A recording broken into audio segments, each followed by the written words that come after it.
How's it going? It's me. Today, it's casting the OTG cast.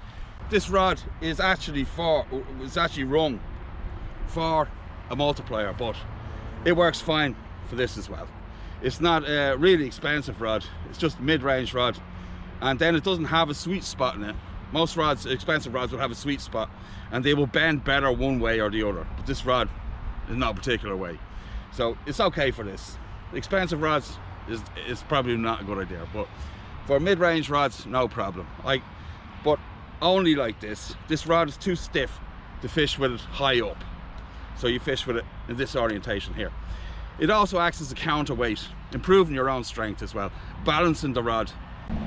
And at the end, we got Mrs. Whiffles, because Mr. Whiffles died. At the end of the last casting video, I drug the poor devil 12 kilometers behind the car, and now he's no longer with us. So let's take a moment to remember Mr. Whiffles. Poor Mr. Whiffles. On with the casting. So it's a 10,000 size reel. It's not a long cast spool, just a standard spool. It's loaded with 40 pound 8 strand, and it's got a 100 pound 4 strand leader, and it's got Mrs. Whiffles on the end. She got lovely eyes, doesn't she? Anyway, we see how long she lasts. So we're gonna get started. It's just an off the ground cast, and it's almost the same as what I call a South African cast, or a stylized South African cast. It is actually the way that a lot of people will cast in South Africa today, not your typical South African cast. I got a bit of grief about it, but anyway, it is a cast they use in South Africa, okay?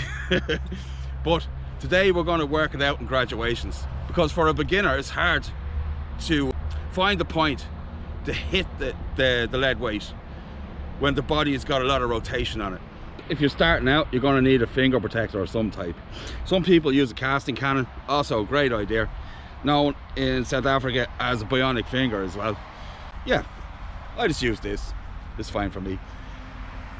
So Mrs. Whiffles is actually 6 ounce, and the reason why I use the Whiffle squid is so I don't have to spend all day winding in the lead weight, because it will go a very long way with this setup, a very long way. So especially if it's just like, there's a lot of drag on Mrs. Whiffles, right? We get the first cast out and we see how we get on. Like I said, I'm just going to wind this up slowly. Like, if you're beginning to cast off the ground like you shouldn't start with a full wind up. When you begin, everything in increments. That's right, in increments. It's a big word for me, I know, but you get lucky sometimes, right? Yeah. To begin with, just a little bit of rotation. Take it there, and then when you're used to that, move on to the next one, which will be there, and then this is about as far as I like to go with it, round about to there, and that's it. And then it's just straight around, then just turn your body straight around into the push pull. Couldn't be more simple, could it? That's it. It's not a hard cast. You just need to get used to the body rotation. That's what everybody struggles with.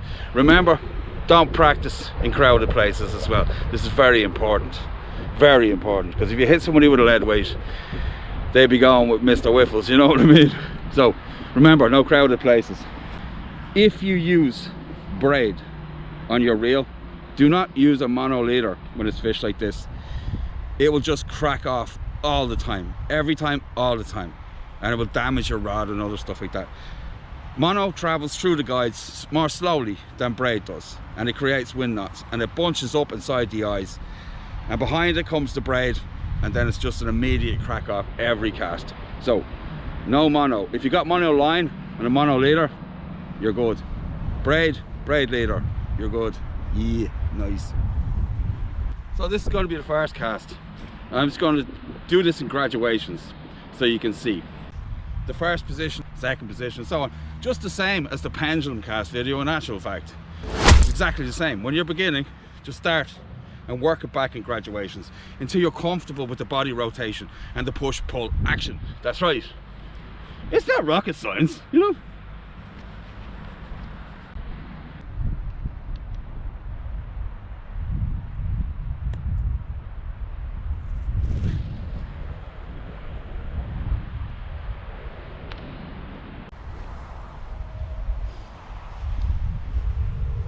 something else I need to add to this whole thing is, when you're casting with this type of reel, I'm not sure about long cast reels, I know nothing about them, but this type of reel I do cast with.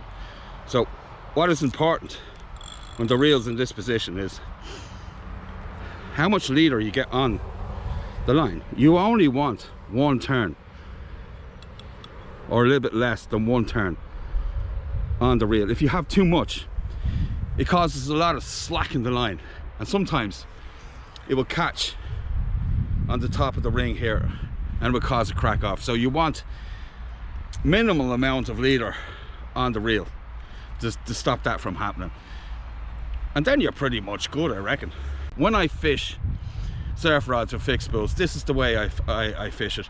It doesn't hamper me in any way with distance at all, but I don't use lighter lines either. So this is 40 pound. I won't go any less than that on this type of a reel here. I have a smaller version of this reel, and I'll use 35 on that. Still 8 strand. It's pretty fine stuff. Pretty fine stuff. So the distance you get with this setup is quite remarkable. Quite remarkable. Of course, like, if you can tune your cast like you can with a multiplier, you're going to get a little bit extra. So multiplier guys, don't freak out and write in. I'm not saying that this is better, I'm not saying the other one's better, I'm saying they're different, right? That's it. So, more casting. In this cast, I'm going to wind it up a little bit more until it gets to where it's going, and then you'll see what I mean.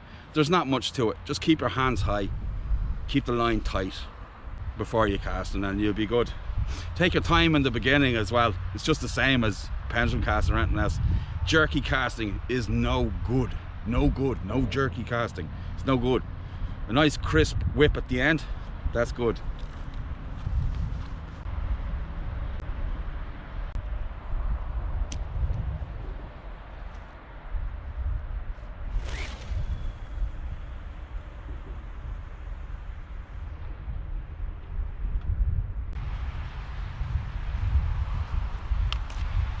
Now that cast there, right, with this giant choke on the end of it, is this equivalent to a bait? Damn straight it is, right? It went well over 100 meters, no effort at all, none. So this is definitely the way to go. So we give it one more, the full wind up, and then I'll talk about the reel a little bit.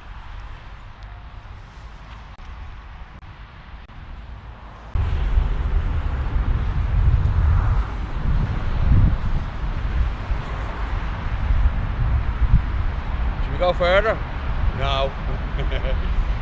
This is all that's necessary. Keep your hands nice and high.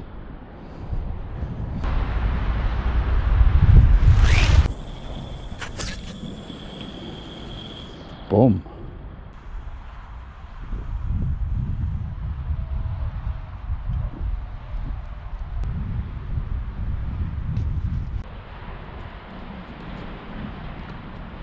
So that's it for off the ground casting.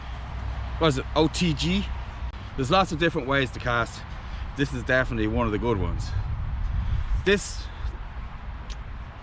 setup here is undeniably a South African thing, and so you can fight large fish from the shore, but it's also great for casting too. This is a Chinese reel. I wouldn't call it cheap, but it wasn't expensive. It's about the size of a Daiwa BG 8000, or if you want to buy gear like this here, a slammer, very popular for this setup here as well. Yeah, there's lots of reels like this. You can even fish like that with long cast spools as well, but I find those reels just a little bit large, bulky, not necessarily heavy, but bulky for me anyway. I like this setup. You get more line on the reel as well. In my other casting videos, I covered other types of casting tips for surf rods. All of the casting that can also be performed with a fixed spool as well. Exactly like that, the way I was fishing here. So if you have any questions, feel free to ask. So that's it now. I'm Billy, this is Billy Casting. Wherever you are in the world, fish on, and remember, I'll see you on the beach. Bye.